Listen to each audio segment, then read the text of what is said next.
Perkenalkan, nama saya Ivan Dani Siahaan dari kelas BK1E dengan nomor NIM 2105072102. Di sini saya akan menjelaskan siklus akuntansi perusahaan jasa. Perusahaan jasa adalah perusahaan yang produknya berupa sesuatu yang bersifat non-fiksi, seperti perusahaan transportasi, biro wisata, bioskop, konsultan, kantor akuntan, dan sebagainya. Siklus akuntansi selalu dimulai dengan dilakukannya transaksi oleh sebuah perusahaan.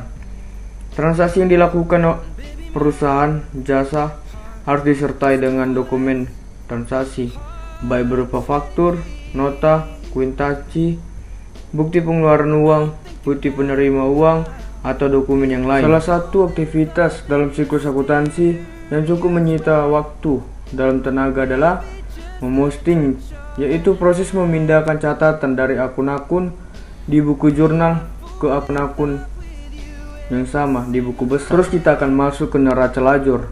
Yang dimaksud dengan neraca lajur adalah selembar kertas berkolom yang dapat digunakan dalam melakukan pekerjaan akuntansi secara manual untuk membantu menggabungkan pekerjaan pada akhir periode akuntansi. Dan juga laporan posisi keuangan lajur dapat terdiri dari 10 kolom plus 1 untuk keterangan, atau 12 kolom plus 1 untuk keterangan. Kita juga akan masuk ke ayat jurnal penyelesaian atau dengan disebut AJP.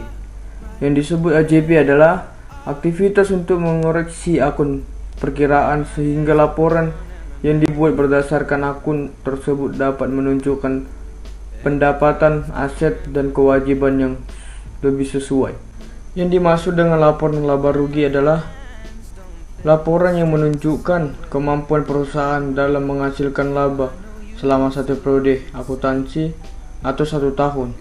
Untuk mengetahui laba yang diperoleh perusahaan dalam satu periode, kita dapat menghitungnya dengan cara mengurangkan beban yang dikeluarkan perusahaan dalam suatu periode dari pendapatan yang diperolehnya dalam periode yang sama. Dan juga laporan perubahan ekuitas adalah laporan yang menunjukkan perubahan ekuitas selama satu periode akuntansi akibat transaksi usaha selama periode tersebut. Tujuan dari penyusunan laporan ini adalah mengetahui ekuitas akhir pada akhir periode akuntansi tertentu yang merupakan klaim pemilik atas penyertaan modal dalam perusahaan. Dan juga yang dimaksud dengan laporan posisi keuangan adalah daftar yang menunjukkan posisi sumber daya yang dimiliki perusahaan serta informasi dari mana sumber daya tersebut diperoleh.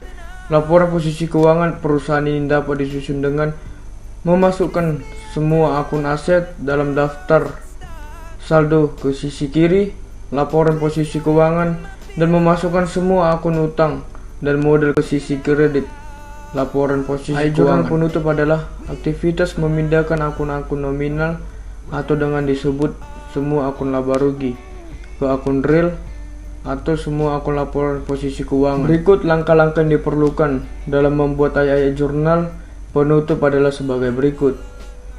Yang pertama, menutup semua akun pendapatan dengan cara mendebit akun pendapatan dan mengkredit akun ikhtisar laba rugi. Dan yang kedua, menutup semua akun beban dengan cara mendebit akun ikhtisar laba rugi dan mengkredit semua akun. Dan yang ketiga, menutup akun ikhtisar laba rugi dengan cara mendebit akun ikhtisar laba rugi dan mengkredit akun modal pemilik laba ditahan sebesar selisih antara pendapatan dan yang beban. Terakhir, yang keempat adalah menutup akun dividen dengan cara mendebit akun modal atau laba ditahan dengan mengkredit akun preferred atau dividen. Sekian dari penjelasan saya ucapkan terima kasih.